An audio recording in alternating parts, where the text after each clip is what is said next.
Bonjour, Lindali Inpats pour La Vision du Cœur. J'ai déjà eu l'honneur de recevoir Marc Gray pour La Voix du Cœur sur Pacifique FM. Bonjour Marc. Bonjour Lindali, bonjour la Belgique et bonjour au reste du monde. Bonjour à tout le monde. Bon Marc, nous allons parler de la manipulation aujourd'hui. On va parler un petit peu de la manipulation et de ce que ça engendre, d'où l'on vient, comment on vit, comment on réagit, qu'est-ce qu'on fait là et où on va. Voilà, avec cette manipulation, comment en sortir, comment se libérer et sortir de cette matrice de la pensée unique. Alors, tout un programme. Absolument. Surtout pour un dimanche après-midi. Pour un dimanche après-midi, après un dîner OVNI hier soir, oui. Qui a très bien fonctionné. Oui, on a reçu Jacques Grimaud qui nous avait fait un tour du cosmos. Très intéressant pour les pyramides. C'était sur les pyramides et sur les petits, les photos, les hoop arts, c'est-à-dire les objets qui ne devaient pas se trouver là pour la NASA, sur la Lune, Mars et d'autres planètes, Saturne. Oui. Et sur la Terre également. Donc on a fait un petit tour ufologique et astronomique de notre système solaire, voilà, qui est un tout petit point dans le cosmos. Pour ceux qui croient qu'on est encore tout seul et le nombril de l'univers. Alors cette soirée, ce dîner, tu l'as enregistré, il va paraître, tu vas le mettre. Je le poste comme tous les mois donc sur mon site et les vidéos de 95% de mes intervenants sont déjà dans l'index des dîners OVNI sur mon site freedomufos.wordpress.com et donc il n'y en a que deux ou trois qui ne sont pas figurés, qui ne figurent pas dessus. Alors je vous encourage bien sûr à aller voir, c'est très intéressant. J'ai passé une très belle soirée et très perturbant aussi parce que on apprend beaucoup de choses et comme tout ce qu'on ne sait pas, bien sûr, ça fait peur.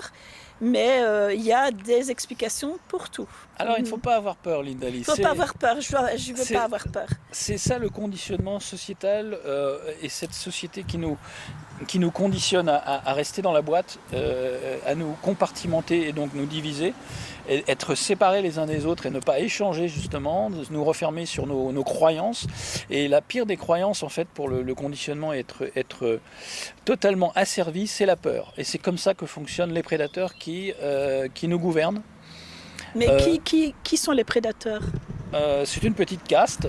Il y a un organigramme très précis dans la matière, très 3D, donc étau les boulons. On va des grandes banques, des médias, des multinationales, à la trilatérale, le CFR, le groupe Bilderberg, et ça va jusqu'en haut de la pyramide, avec une hiérarchie cosmique au-dessus, qu'a mentionné d'ailleurs Karen Hughes, une ancienne de la Banque mondiale. Il n'y a pas longtemps, d'ailleurs, elle commence à faire des interviews en français, où elle dit effectivement qu'elle a vu dans une réunion de la Banque mondiale haut placée avec une hiérarchie un peu plus haut placée que la Banque mondiale, donc qui dirige, je dirais, la finance internationale, et c'est elle qui le dit, c'est pas moi.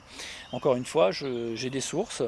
Elle a l'air crédible, cette Karen Hughes, et elle dit qu'elle a vu effectivement des grands êtres à table qui assistaient à cette réunion de grands banquiers avec des crânes allongés.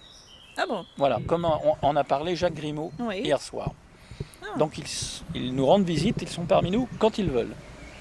Mais pourquoi nous ne les voyons pas ? Pourquoi nous, le public, nous... Alors pourquoi aucune des réunions du groupe Bilderberg, par exemple, n'a été diffusée en public ? J'ai la même question. Parce que les décisions qui sont prises regardent notre avenir, notre présent, toutes les manipulations financières et économiques et géopolitiques de la planète qui sont prises derrière notre dos. Est-ce qu'on a le droit de voter en France pour des décisions importantes ? Aucune. Le dernier référendum public, c'était l'Europe. Je pense qu'il y avait une majorité de non, mais on est quand même passé. Donc les référendums n'existent plus. On n'est pas en démocratie, on est dans une dictature. Voilà. Bienvenue en dictature. Oui. C'est l'opinion de Marc Gray, d'accord ? Pas que moi, je crois. Pas que lui, mais bon, c'est vrai qu'il y a un petit groupe... Il y a une dictature planétaire, absolument, régie par une hiérarchie cosmique au-dessus. C'est ce que j'apprends par le biais de tous ces intervenants que j'ai reçus, qui ne sont pas du tout tous dans le négatif. Certains le sont, d'autres sont dans le positif, mais pour être dans le positif, on ne peut pas occulter et balayer sous la table les problèmes dans la dualité, parce qu'on vit dans une réalité 3D qui nous est proposée, donc cette expérience humaine est là pour nous apprendre des choses. On a une expérience, on est comme des petites souris de laboratoire, donc la souris, elle veut s'échapper du labo pour ne pas se, D'accord. Alors, pas se faire piquer. C'est vrai que pourquoi ne veulent-ils pas rentrer en contact avec les petites souris, justement? Nous. Alors, est-ce que le laborantin essaye de discuter, de communiquer avec la petite souris sur laquelle il expérimente? Non. Pas vraiment. Pas vraiment. Il s'en sert pour voir ce que ça fait génétiquement, Donc nous sommes manipulés. On est déjà manipulé par soi-même, parce qu'on se laisse manipuler par une petite caste de gens qui sont on se positionne comme victime par rapport à eux comme bourreaux, mais c'est simplement parce qu'on se laisse faire. C'est une manipulation consciente. Et même si elle n'est pas consciente, elle est induite, le consentement est induit. Notre subconscient prend le dessus dans toutes ces décisions. Donc c'est l'intention, c'est la volonté qui prime sur l'action, comme disait Schopenhauer, que j'ai cité hier. Donc c'est pas l'action qui fait la différence, c'est l'intention, c'est la volonté derrière l'action. Et cette volonté-là, même si elle est induite, elle est quand même reliée à notre conscience, à notre soi supérieur. Donc intuitivement ou inconsciemment, avec notre subconscient, on accepte d'être les victimes de ces bourreaux. Donc en fait, quelque part, on a les bourreaux qu'on mérite puisqu'on s'est positionné en tant que victime, que ce soit au niveau génétique, ADN, mais on a toutes les clés en nous, on a toutes les qualités en main pour se sortir de la matrice, se libérer de cette pression sociale, économique, donc tu es libéré, psychique. toi. Non, je ne suis pas, je suis en voie d'ouverture de conscience depuis un an ou deux, et je n'ai pas... et ça te vient d'où? Enfin, comment as-tu pris conscience justement de ce phénomène en étudiant, en recevant tous les intervenants que j'ai? Beaucoup se disent ouverts, mais en fait sont très fermés sur certains points. D'autres sont assez ouverts, et d'autres qui paraissent très fermés sont des fois plus ouverts que d'autres. Donc c'est il n'y a pas de règles. Et en fait, on apprend que tout le monde a ses blocages, et tout est une question de conditionnement mental. Chacun a ses croyances. On appelle ça des croyances, mais c'est pas forcément des croyances, ce sont des résultantes de son vécu, de son ressenti, de son passé individuel, qui après se ressent au niveau collectif. C'est-à-dire qu'on voit le collectif actuellement qui paraît être très négatif, parce qu'on est quand même dans l'asservissement et la pression de toutes ces mauvaises nouvelles tous les jours, pour nous garder dans cette peur, justement, cette angoisse. Il ne faut pas avoir peur. C'est pas parce que... tout va mal, mais il ne faut pas avoir peur, quoi. Eh ben oui, mais on a l'impression que tout va mal, mais c'est pour nous apprendre à œuvrer vers la lumière, et donc à faire basculer, à atteindre cette masse critique qui fera basculer un système. C'est comme une goutte de colorant dans une bouteille d'eau transparente. Le colorant, s'il est assez puissant, il va changer la couleur de la bouteille. Oui. C'est la masse critique, c'est le centième singe, c'est la pièce qui va dérégler la machinerie, la machine-outil technologique dans laquelle on est coincé, c'est-à-dire qu'on est dans une société au niveau mental qui est complètement sous hypnose. C'est à la fois de l'auto-hypnose, c'est-à-dire qu'on se conditionne par un hypnotiseur unique, une machine d'hypnose unique. Les nuisances sonores en font partie d'ailleurs, et tous les poisons environnants également. Si on regarde le ciel aujourd'hui, il est assez propre, mais d'habitude, je ne sais pas comment c'est à Bruxelles. Oui, il y a des lignes. Voilà. Il y a des gens qui ne savent pas ce que c'est. Des épandages, il y en a qui croient que ce sont des petites araignées, d'autres qui croient que les traînées de condensation sont normales. Moi je pensais que c'était des avions, Oui. Je pensais que c'était des traînées d'avions. Sauf que on s'aperçoit en faisant une petite recherche. Ça s'appelle comment? Des chemtrails, donc des chemical trails, ce sont des épandages, des traînées chimiques.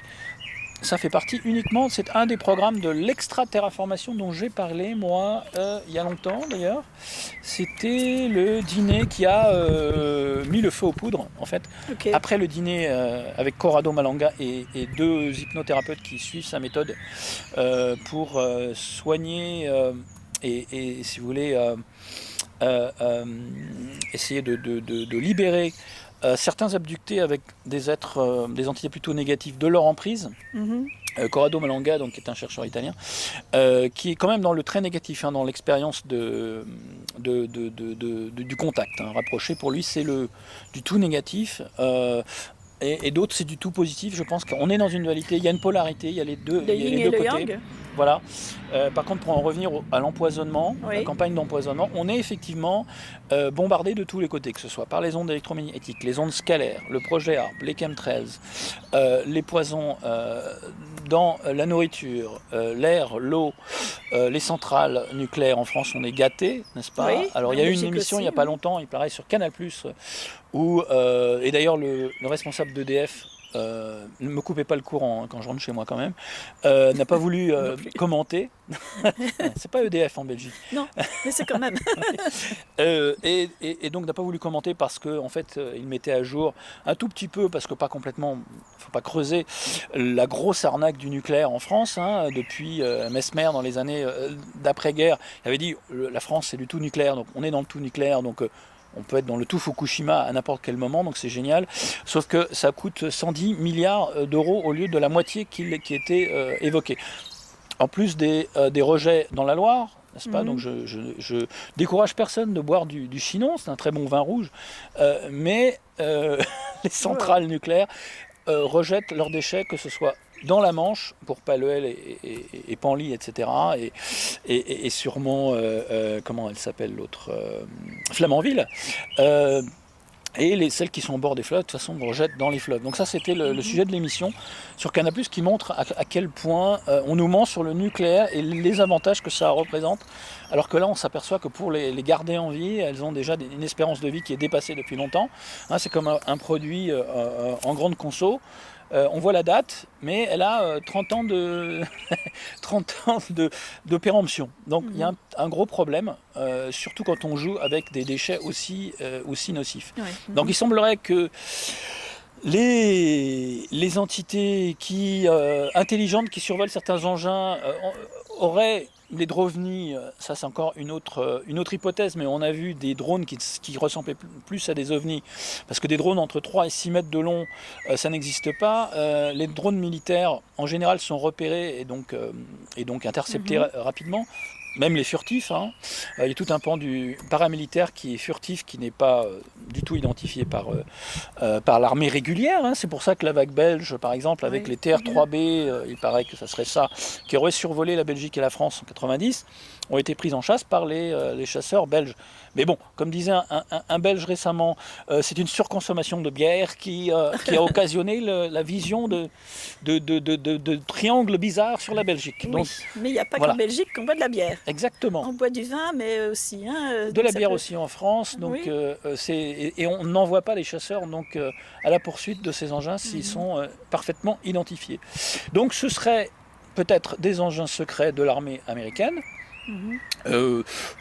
Nous, en France, on ne fait rien. Comme d'habitude, on est les derniers. Les nuages de Tchernobyl ne traversent pas la frontière s'ils n'ont pas leur papier. Les engins militaires secrets, on ne connaît pas. Les budgets occultes, on ne connaît pas. Mais on demande à personne de voter sur les décisions importantes. Voilà, ça c'est la France. On s'en lave les mains. On est totalement innocent.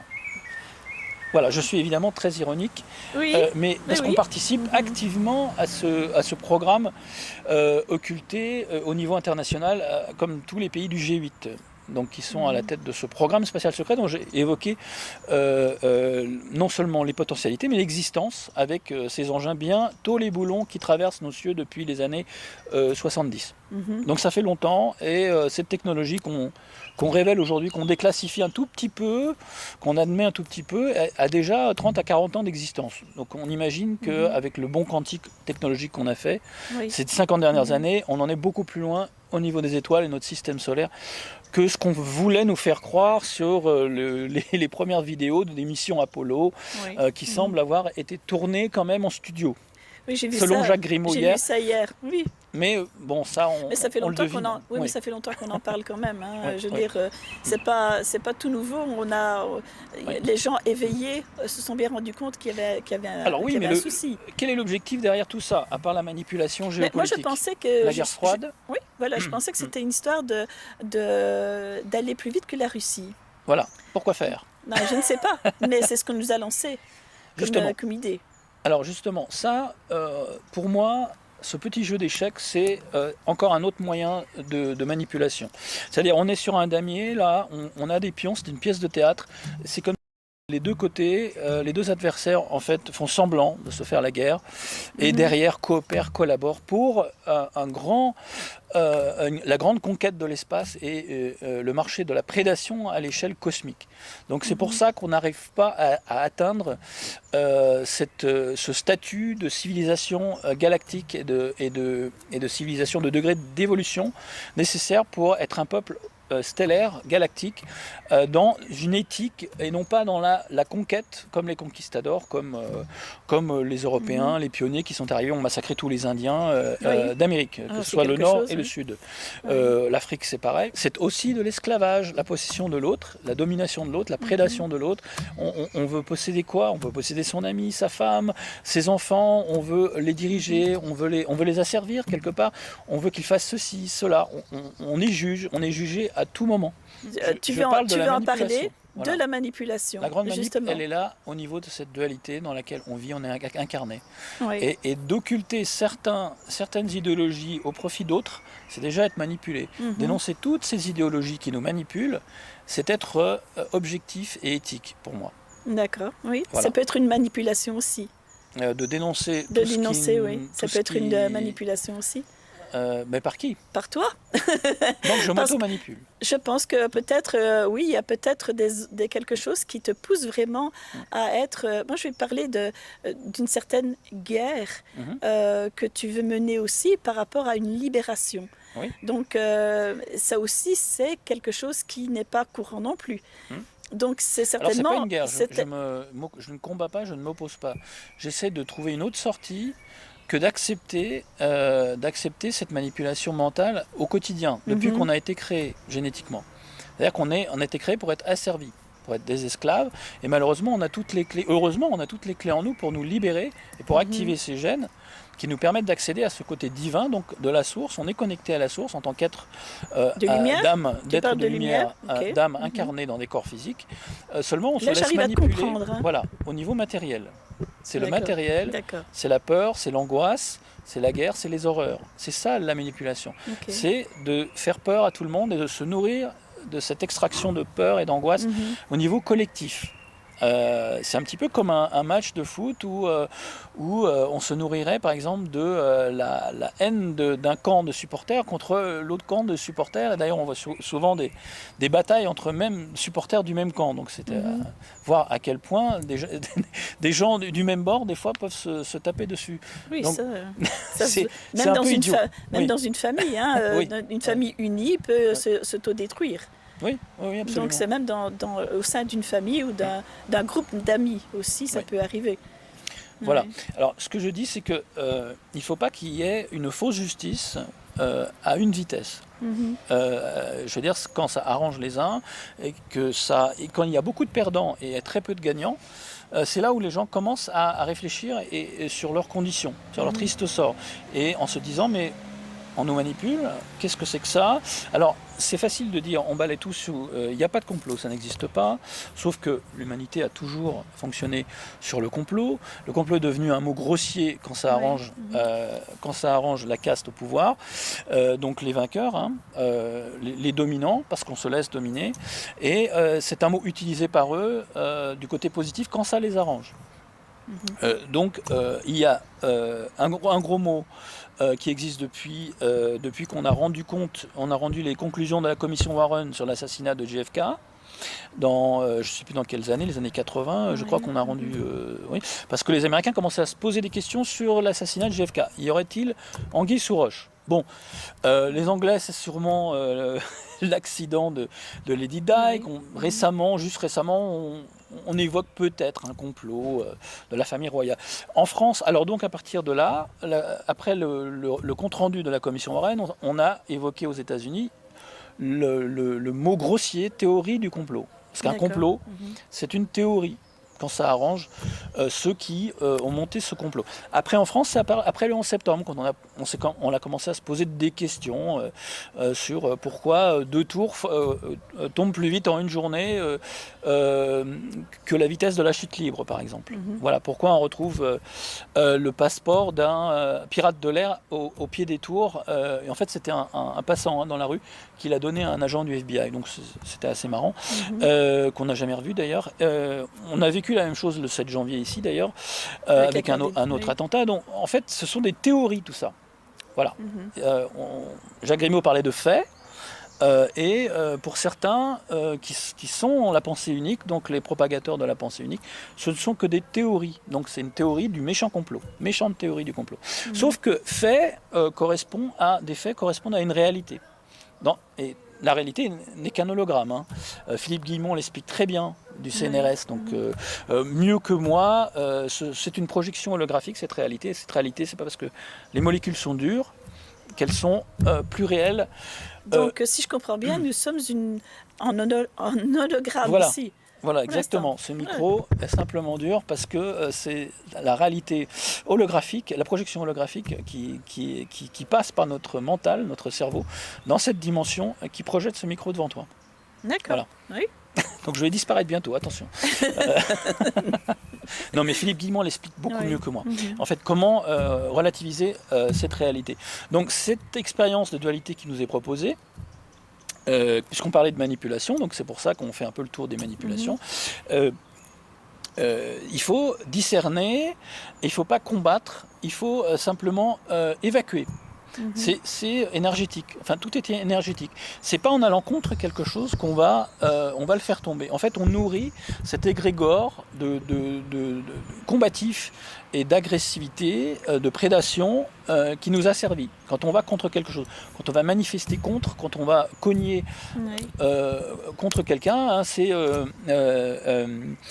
comment il s'appelle, Zélande, le russe là, qui parlait de balancier.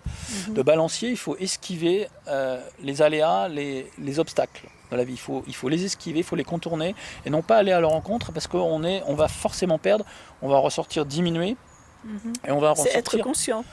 Être conscient, rejeter mentalement, subconsciemment et consciemment ces manipulations, les évacuer énergétiquement et toute cette agressivité toxique envers nous, ne pas répondre du tac au tac directement, mais se comporter soi-même avec les gens, la masse critique qu'on veut atteindre autour de nous, qui veulent bien entendre ce qu'on a à leur proposer comme discernement, comme solution d'extraction de cette pression quotidienne, donc de la grande manipulation. Il faut évacuer cette toxicité. C'est un peu comme la purification, l'évacuation des mémoires toxiques. C'est un peu de la sophrologie quelque part, c'est un petit peu d'une thérapie de purification, comment dire, de la glande pinéale, parce que c'est par là que ça se passe, le troisième œil.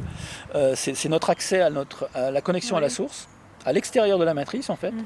C'est pour ça qu'il est empoisonné volontairement par ce programme d'empoisonnement au quotidien, que ce soit dans l'air, que ce soit dans les ondes. Parce qu'il y a des personnes qui sont trop ouvertes. Ils peuvent voir plus loin que... Bien sûr, que le bout de leur Hubble, du télescope, oui, ils voient beaucoup plus loin que le bout de leur nez, effectivement. Alors, et comment se fait-il, eux ? Pourquoi eux? Alors, il peut y avoir naturellement, génétiquement, une activation de certaines gènes qui s'est faite naturellement. Les enfants voient beaucoup plus plus tôt. Quoi. Après, vers 4-5 ans, ils commencent déjà à être formatés par la société autour d'eux. Et maintenant, on voit qu'on les empoisonne déjà avec les vaccins dès les premiers mois. Donc, on leur inocule des saloperies. En fait, il y a des morts, il y a des cas d'autisme aux États-Unis. 25% des cas d'autisme, d'ailleurs, ont été diagnostiqués, je crois que c'était au Canada, à cause des vaccins. Donc, les gens qui disent ils veulent notre bien, il faut vacciner obligatoirement. Quand c'est rendu obligatoire, c'est un petit peu comme si on vous disait il faut piquer votre chien là parce que y en a trop. On s'aperçoit de quoi qu'il y a quand même une manipulation au niveau génétique. Les spermatozoïdes de l'homme sont beaucoup moins présents et fournis dans la semence humaine qu'auparavant. Ça c'est prouvé, c'est un fait scientifique. Alors voilà, ça passe comme une lettre à la poste. On se dit, mais on ne se pose pas la question pourquoi, à cause de quoi, c'est dû à quoi. On ne remet pas en question tous les poisons au quotidien qu'on nous assène. Seulement, comment s'extraire de ça sans passer par le physique, c'est-à-dire le combat, refuser, rejeter, etc. Parce qu'on est voué à l'échec. Il faut le faire énergétiquement. C'est pas évident. Donc c'est comme ça qu'on en sortira. La décalcification de la glande pinéale, il faut passer par des étapes. Je ne sais pas si les méditations de groupe peuvent aider, mais en tout cas se réunir avec des gens qui sont conscients, qui prennent conscience de cette manipulation, comment dire, cette pression et donc cette sorte d'asservissement s'enchaîne, mais les chaînes ce sont les poisons au quotidien, que ce soit les mots, les vibrations, les fréquences, l'économie, l'argent, tout ce qui est lié au monde matériel en fait nous ramène toujours à l'angoisse de la mort, la peur de la mort. On aimerait vivre plus longtemps, on a peur de mourir, donc c'est la peur de mourir en fait, de sortir de ce corps physique qui n'est simplement qu'une enveloppe temporaire. Vous inquiétez pas, il y a de la vie après la mort physique. Oui. Mais ne vous précipitez pas, on n'est pas pressé d'en sortir. Et en fait, on veut l'améliorer, ce passage par ce corps physique. On veut l'améliorer et en faire quelque chose de merveilleux. Il y a des moments magnifiques. Et pour beaucoup, j'aimerais que ça soit encore plus magnifique, que les gens vraiment savourent et s'épanouissent dans cette incarnation physique, plutôt que de lutter et causer justement toutes ces pathologies qui sont dues au stress. Alors on nous fait miroiter la carotte de la retraite, si vous travaillez vous serez un bon petit soldat et vous aurez une bonne retraite après. Seulement beaucoup de gens sont déjà usés à la fin de leur travail d'esclave pendant la vie active, et avant d'arriver à la retraite sont déjà malades ou n'y arrivent pas, ou alors arrivent à une retraite et la retraite est tellement minime qu'ils n'ont pas les moyens de subsister et de savourer les fruits de cette carotte qu'on leur a tendue toute leur vie. Alors concrètement, que faut-il faire? Est-ce qu'il faut méditer Enfin, moi sur Facebook, je mets beaucoup paix, respect, amour. Je pense que c'est la porte qui va nous libérer de toute cette emprise et de ces manipulations. J'ai pris conscience de ça depuis très longtemps. Et j'essaie de le divulguer, de le diffuser. Mais quand on est dans la ville, si on se balade, je viens plus terre à terre ici, parce qu'on a parlé beaucoup de manipulation extraterrestre, mais ce qui est important, c'est ici, maintenant, sur la Terre. Quand on se balade, les gens ne vous disent plus bonjour, donc ne vous regardent plus. Surtout en France. Bon, je ne vais pas dire, il y a en Belgique aussi, on devient de plus en plus fermé. On se ferme plus, on ne prend plus contact avec... C'est étonnant parce que je suis allé plusieurs fois en Belgique et les gens sont accueillants. Alors je ne sais pas si ça a changé, j'ai des amis on est accueillant quand on reçoit. Mais quand on va dans un magasin ou quand on va dans un endroit où on va même se balader, premièrement, les personnes ne sourient pas. Donc, c'est vrai, un genre de robot. On passe, on ne sourit pas. Zombification, en fait. Il n'y a pas de sourire, il n'y a pas d'éclat dans les yeux. Alors, moi, j'ai déjà fait l'expérience de mettre un nez de clown pour voir vraiment le sourire de l'autre. Moi, j'en ai pas besoin parce que j'ai déjà un nez de clown. Mais j'ai déjà fait. Donc, même en voiture, j'ai mis un nez de clown et puis je regarde les personnes qui viennent se stationner à côté de moi. Ils me regardent. Qu'ai-je en retour? Un sourire. Ah, quand même. Ben oui. Ah oui. Si je n'ai pas de nez de clown, qu'ai-je en retour? Quelqu'un qui me regarde avec des yeux interloqués. Qui est cette personne? Même si je n'ai pas de nez de clown. Il faut essayer en France, ça, le nez de clown. C'est une bonne idée. Je vais le faire. Tu vas avoir des regards interloqués, je crois. Mais tant mieux, des regards interloqués, mais du moment qu'il y a un sourire. Ce que je cherche, moi, c'est le sourire. Donc, je pense en tout cas, et j'espère que tu ne me contrediras pas, c'est amour, paix et respect sur cette terre pour pouvoir accéder à quelque chose de beaucoup plus grand. Exactement. Alors, le respect commence par le respect de la vie autour de soi, végétale, animale, humaine, et on voit qu'elle est bafouée aux quatre coins du monde, cette vie. Cette planète, cette biodiversité, donc il faut déjà commencer à respecter l'environnement dans lequel on est et l'environnement proche et les êtres vivants autour de nous. Ça commencera par un grand, ça commencera par ça. Mais les Indiens avaient tout compris. Oui, ils sont en phase avec la nature. Aujourd'hui, les Indiens d'Amérique sont soit dans la population américaine active ou mélangés, ou parqués dans des réserves où ils ont sombré dans l'alcoolisme et dans le la jeu. drogue. Et le jeu. Oui, Ouais. on leur a donné des bingos. Tout à fait. Je connais très bien, j'ai vécu aux Moi États-Unis aussi, 14 ans. Je suis allée Voilà. Mais voilà, mais malheureusement, au tout début, les Indiens avaient tout compris déjà. Alors justement, les populations, soit aborigènes d'Australie ou d'ailleurs, ou indigènes, comment dire, ethniques, reliées à la nature, pour eux, c'est une évidence. Les peuples des étoiles, comme la tribu des Dogons au Mali, comme les Indiens d'Amérique, pour qui on est tous des starseeds, donc des enfants, des semences d'étoiles, c'est une évidence. Bon, Marc, merci beaucoup pour cette interview.